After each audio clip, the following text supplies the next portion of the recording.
안녕하세요, 꿀꿀아빠입니다. 오늘은 60갑자를 연도로 변환하는 방법에 대해 이야기해 보겠습니다. 아주 간단하고 쉽기 때문에 이 영상을 보시면 누구나 어렵지 않게 적용을 할 수가 있을 겁니다. 자, 다들 아시겠지만 60갑자에 대해 간단히 소개를 드리면 천간 10개, 갑을병정, 무기경신, 임계, 그리고 지지 12개, 자축인묘, 진사오미, 신유술해, 요 10개, 12개의 최소 공배수인 60개로 만들어지는 구성을 60갑자라고 합니다. 칠판에 한번 적어볼게요. 자, 다 적었는데요. 위에 천간 10개, 밑에 지지 12개. 이 10개, 12개의 최소 공배수인 60을 주기로 이게 이제 돌게 되어 있습니다. 각 연도별로 이게 하나씩 부여가 되죠. 그래서 올해가 예를 들어 갑자년이었다고 치면 내년은 을축년이 되고 내후년은 병인년이 되는 거예요. 이렇게 쭉쭉 이어 나가면 돼요. 그래서 이론적으로는 하나의 연도만 알고 있으면 모든 걸 다 구할 수 있어요. 예를 들어 올해가 갑자년이야. 그럼 30년 후는 뭘까 해서 이렇게 쭉 해보면 다시 30년 후는 무슨 년이다 이렇게 나오게 돼 있습니다.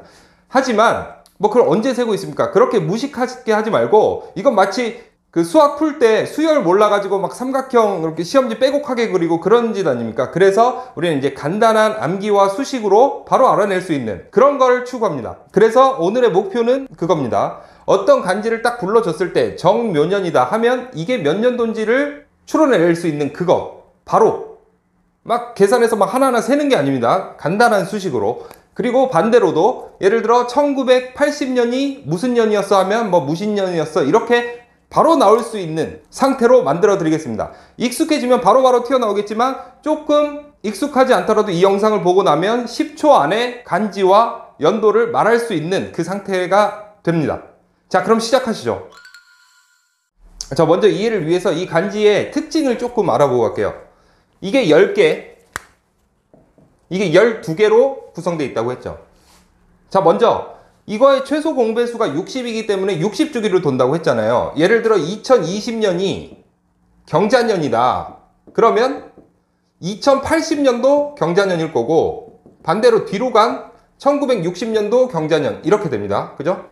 이렇게 60을 주기로 똑같은 게 반복이 된다. 이런 특징 하나가 있고, 자, 그리고 또 한 가지 특징은 뭐냐면 이게 10개, 12개 각각 짝수로 되어 있기 때문에 안 만나는 건 영원히 안 만나요. 그러니까 갑자년이 있고 갑인년은 있어도 갑축년은 없는 거예요. 이 갑이 이 위에 천간이 가질 수 있는 건 각각 이 12개 중에 절반인 6개씩.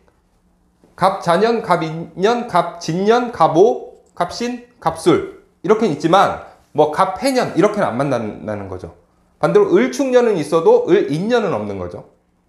이런 특징이 하나가 있고, 그리고 아주 귀중한 특징인데, 자, 일단 요 지지 부분은 무시하고 위에 천간 부분만 보면 10개잖아요. 이게 십진법에 딱 맞기 때문에 연도의 끝자리랑 항상 일치하게 됩니다. 예를 들어서 갑은 4예요. 그러니까 뭐 94년이든 2004년이든 2204년이든 4자로 끝나면은 갑 X년 이렇게 무조건 나온다는 겁니다. 여긴 5, 6, 7, 8 이렇게 되거든요. 그러니까 2020년이 경년이라고 했잖아요. 경은 0을 나타내요. 그러면 뭐 2040년이든 2050년이든 이 뒤에 오는 게 뭔지는 몰라도 일단 경 X년이 되는 거예요. 쉽죠? 자, 이런 특징을 기반으로 해서 제가 요거의 세팅을 조금 달리 해보겠습니다. 이 순서를 다르게 쓸 거예요. 자, 그 이유는 차차 알게 됩니다. 자, 순서를 어떻게 바꿀 거냐면 여기를 딱 잘라서 이 경신 임계 부분 있죠. 요걸 앞으로 보내고 요걸 뒤로 보낼 거예요. 그리고 요 뒤는 이 수레 부분 여기를 잘라서 요거를 앞으로 보낼 거예요. 이걸 다시 쓰면 어떻게 되냐? 이렇게 됩니다. 자, 순서만 좀 바꾼 거예요. 원래 갑부터 시작해서 우리가 익숙했던 걸 갑을병정, 무기경신, 임계를 이 경신 임계 부분만 앞으로 당겨왔고, 자축인묘, 진사오미, 신유술해 중에서 술해 뒤에 술해 부분만 2개만 앞으로 당겨왔습니다. 위에는 4개 당겨왔고 밑에는 2개 당겨왔어요. 여기는 이제 이게 반복되니까 무기까지 하고 다시 경신 점점점 나가겠죠. 요게 2개가 남겠죠. 12개니까. 자, 이 세팅만 딱 외우시면 됩니다. 자, 특히 이 천간 부분 무조건 끝자리는 정해져 있다 그랬죠. 갑은 아까 4라 그랬잖아요. 94년이든 2004년이든 무조건 갑 무슨 년이에요. 그리고 2018년이든 1508년이든 무슨 년이에요. 이건 딱 정해져 있어요. 그래서 이거 화투짝 외우듯이 그냥 외우시면 돼요.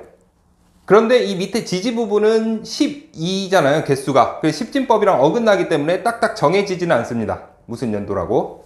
그래도 홀짝은 정해지긴 하는데 그건 의미 없고, 자, 이 상태에서 이제 잘 보세요. 우리가 연도 하나는 알고 가야 될 거 아니에요. 하나. 왜냐면 어떤 연도를 알아야 그걸 기준으로 해서 더하고 빼고를 해서 이 수식을 만들어낼 수 있습니다. 그래서 제가 엄선을 한 연도가 몇 년도냐? 바로 1850년입니다. 딱 요거까지만 외우세요. 1850년이 뭐냐? 경술년이다. 이 엄선한 이유가 있습니다. 그래서 이 기준 연도에 맞게 이 경술년이 맨 앞에 가게 배치를 한 이유도 있고요. 왜 1850년으로 잡았냐면 근현대사에서 간지가 들어간 사건들이 많이 나와요. 뭐 이모군란, 갑신정변, 갑오개혁, 을미사변, 뭐 정미의병 많죠. 이제 그런 거를 알려면 이 근대의 태동기 부분, 이때 1850년 정도부터 이제 근대가 시작하거든요. 그래서 근현대사에 나오는 그 태동기 부분을 기점으로 잡은 겁니다. 그 중에서도 외우기 쉬운 숫자 50년. 자, 이게 경술년인데 이거 잘 생각해 보세요. 여기다가 60 더하면 1910년이죠. 똑같이 경술년일 거 아니에요. 이때가 바로 경술국지잖아요. 그러니까 외우기 쉽죠? 1850년이 우리의 기준점이다. 그래서 여기가 1850년이에요. 그러면 1851년은 뭐겠습니까? 신해년이겠죠? 52년은 임자년. 자, 물론 국사 부분에도 뭐 개추곡사, 임진왜란, 병자호란 뭐 많이 나오는데 국사는 이 연도의 폭이 크기 때문에 1년 1년이 크게 중요하지가 않습니다. 대충 몇 세기 중반이나 후반 그 정도만 알면 되지 요거를 추론을 해서 몇 년도까지 맞출 필요가 별로 없어요. 하지만 근현대사는 이 폭이 짧기 때문에 1, 2년 사이에 많은 일이 발생하기 때문에 이 선후관계를 파악할 때나 어떤 연도에 어떤 일이 있었다 이게 중요할 때가 많거든요. 그래서 이 1850년부터 시작하는 게 좋아요. 자, 이제 다 끝났어요. 기준연도도 정했고 요 세팅도 마무리했어요. 이제 수식만 있으면 되죠. 이 수식을 알려드릴게요. 수식은 이것만 기억하시면 됩니다. 5 천간 빼기 지지 더하기 60. 여긴 곱하기가 생략된 거죠. 자, 이것만 기억하시면 돼요. 요걸 기준연도에다 더해주고 끝자리만 정해주면 돼요. 자, 무슨 말이냐? 자, 알고 싶은 사건. 제가 아까 처음 말씀드린 이모군란 해보죠. 이모군란. 자, 임이니까 일단 끝자리는 무조건 2다. 딱 정해져 있죠. 그래서 일단 2로 끝나요. 2. 그 요 앞에를 채워야 될 거 아닙니까? 이제 여기다 넣으면 돼요. 임오죠. 임오. 임이 몇이에요? 2. 지지. 이거 지. 5 뭡니까? 5 어디 있어요? 5. 8. 빼기 8. 2 빼기 8은 마이너스 6이죠. 마이너스 6에 5 곱하면 마이너스 30이잖아요. 여기다 60 더하면 30. 30이죠. 이걸 왜 했냐? 이걸 기준연도에다 더해주면 끝인 거예요. 기준연도 아까 1850년이라고 했죠. 1850에서 30 더하면 1880이죠. 근데 끝자리는 아까 2였으니까 이모군란은 1882년. 정확하죠. 자, 한 번 더. 다른 거. 1850에 뭔가를 더할 건데 근현대사 유명 갑신정변? 갑신정변. 갑이니까 일단 4로 끝나죠. 4. 무슨 4년이에요? 자, 근데 갑은 천간은 4. 지지 갑신정변. 신 어디 있어? 신 여기 있잖아요. 10. 4 빼기 10은 마이너스 6. 그러면은 마이너스 6 곱하기 5니까 또 30이죠. 그러면 이것도 1884년에 일어난 사건이다. 자, 다시 한번 연습해 볼게요. 을미사변. 자, 일단 을미사변. 을로 시작하죠. 그러면은 끝이 뭐겠습니까? 끝자리는 을, 5잖아요. 5. 무슨 5년이에요? 을미사변. 그럼 5 빼기 지지. 미 어디 있어요? 미. 9잖아요. 9. 5 빼기 9는 마이너스 4. 그러면은 마이너스 20 더하기 60이니까 40이죠. 1850에 40 더하면 1895년. 을미사변. 정확하죠? 싹 다 나오게 됩니다. 자, 딱 하나만 더 해볼까요? 딱 하나? 자, 지우기 전에 이제 이거 지우고 딱 하나만 더 할게요. 을사조약 언제 할까요? 을사조약. 을이니까 아까 을미사변처럼 5자로 끝나는 건 맞아. 그러면 을사조약은 을 빼기 4, 5 빼기 7, 마이너스 2죠. 아까 5 곱하라 그랬죠. 마이너스 10, 거기다 60 더하면 50이잖아요. 1850에서 50 더하면 1905년에 을사조약이 발생을 했습니다. 자, 그런데 제가 이렇게 다 되는 걸 했는데 맹점이 하나가 있어요. 맹점이. 이거는 태생적인 맹점이라 제가 어떻게 해드릴 수 있는 게 아닙니다. 뭐냐면 미세한 맹점인데 60년 단위로 똑같다고 했잖아요. 그 시기 거의 이제 근현대사 쪽에서 만능 수식이긴 한데, 이 근현대사 기간이 1850년부터 뭐 한 1950년까지라고 하면 100년이 넘다 보니까 이게 두 번 나올 수 있는 경우가 있잖아요. 그런 경우가 가끔 발생해요. 예를 들어 병인양요, 이 초창기에 있던 게 좀 그런데, 병인양요를 보면 그 수식에 넣으면 어떤 문제가 발생하냐면, 자 해볼게요. 병이면 일단 6자로 끝나는 건 맞죠? 5 곱하기 6 빼기 인 4잖아요. 더하기 60 이렇게 해버리면 6 빼기 4니까 2죠. 10, 70, 1850에서 70을 더하면 1926년 이렇게 나와요, 답이. 그런데 근현대사 초창기에 병인양요가 일어났는데, 이거는 이제 일제 문화통치 시절이잖아요. 그래서 이런 경우가 가끔 발생하는데, 이건 어느 정도 기본 상식에 의존을 해야죠. 병인양요면은 아예 이제 막 서양 열강이 들어오기 초창기인데 이때일 일은 없잖아요. 그래서 이럴 땐 기본 상식에 의존해서 센스 있게 그냥 60 빼주면 답이 나옵니다. 1866년 딱 이렇게 나오게끔 돼 있어요. 그래, 요 정도는 그냥 하면 되고. 자, 이제 앞에 건 됐고, 반대의 경우도 한번 해봅시다. 반대 경우는 훨씬 쉬워요. 그리고 이거는 방금과 같은 미세한 맹점조차 없어요. 왜냐면 이거는 이 다대 1 대응이기 때문에 그냥 연도가 뭐든 딱딱 맞출 수 있다는 거죠. 자, 이런 걸 언제 쓸 수 있냐면, 예를 들어 딴 사람이 나 몇 년생이야 했을 때, 아 그래 너 그러면 뭐 을묘년생이구나, 이걸 말할 수 있다는 거죠. 자, 이건 어떻게 하느냐, 뭐 1984년생이라고 했다고 쳐봅시다. 그러면 이 4자가 갑이잖아요. 일단 얘는 갑 몇 년에 태어난 건 확실해. 그죠? 그럼 요 X를 뭘 어떻게 찾냐? 아까 기준 연도 1850년이라고 정해드렸잖아요. 그러면 1910년도 경술년일 거고, 1960을 더한 70년도 경술년일 거예요. 이 기준 연도를 그때그때 바꿀 수 있습니다. 그러면 얘랑 가까운 이걸 하나 찾아가지고 이걸 빼요. 빼. 이 무조건 기준 연도만 해야 돼, 우리는. 1970을 빼요. 그럼 14죠. 요걸 12로 나눈 나머지가 여기에 들어갈 겁니다. 이거 14를 12로 나누면 나머지 몇이? 2죠. 1, 2. 자, 걔는 갑자년에 태어난 사람이에요. 신기하죠? 한 번 더.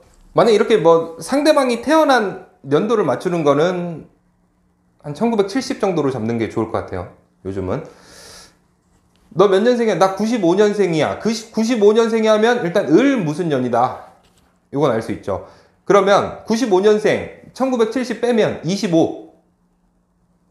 25를 12로 나누면 12 곱하기 2가 24니까 나머지 1이죠. 나머지 1이면 뭐예요? 그러면 걔는 을해년생이다. 간단하죠? 그럼 어르신. 우리 58년 개띠라고 하잖아요. 58년 개띠. 이거 한번 검증을 해볼까요? 개띠가 맞는지. 자, 1958년이잖아요. 이거보다 앞에 있는 걸로 기준 연도를 삼을게요. 1850년 경술, 1910년도 경술년이죠. 그럼 1910년으로 잡고, 자, 빼요. 일단 8자로 끝나니까 8은 무죠. 무 뭐예요? 근데 개띠니까 술이 나오나 한번 봅시다. 이거 빼면 48이잖아요. 12로 나누면 나머지 없죠. 나머지 0이죠. 0이면 술 맞네. 그죠? 무술년. 자, 어린아기 한 번만 해보고 마치겠습니다. 2017년생 아기가 있다고 칩시다. 2017년생 7이면 일단 무슨 년에 태어나네. 자, 1970이 가깝네요. 1970 빼면 47이죠. 그럼 나머지 몇이에요? 얘는 11이겠죠. 정유년생이네요. 정유년생. 자, 두 가지 방법을 모두 알아봤는데요. 그럼 최종적으로 정리를 해보겠습니다. 어떤 간지를 불러줬을 때 그 연도를 추정하는 방법은, 일단 요 윗줄 천간에 정해진 숫자들을 이용해서 끝자리 세팅하고, 그 다음에 앞자리는 어떻게 하냐? 1850년이라는 기준 연도를 해서 더하기 수식은 5 곱하기 천간 빼기 지지 더하기 60, 이렇게 하면 나오더라. 반대로 어떤 연도를 불러줬을 때 그거의 간지가 뭔지를 찾아야 된다 이러면, 일단 끝자리를 보고 무슨 년이다 이렇게 세팅하고, 여기는 어떻게 하냐면 근처에 있는 기준 연도를 잡고 해당 연도 빼기 기준을 12로 나눈 나머지 가 여기에 들어오게끔 말하면 된다. 이렇게 정리할 수 있습니다. 이걸 하기 위해선 다른 무엇보다도 요 세팅을 숙지하고 계셔야 됩니다. 이건 별로 어렵지 않죠? 요 세팅, 요것만 외워두시면 돼요. 그래서 혹시 근현대사 시험을 보는 수험생이라면 시험지 앞에 가자마자 요것만 외워뒀다 빨리 적어놓고 시작하면 되겠죠. 그리고 반대로 누가 나 몇 년생에 했을 때 너 을몇 년생이구나 이거를 바로 말할 수 있는 능력도 갖추셨습니다. 그럼 오늘 영상은 여기까지입니다. 다음 시간에 봐요.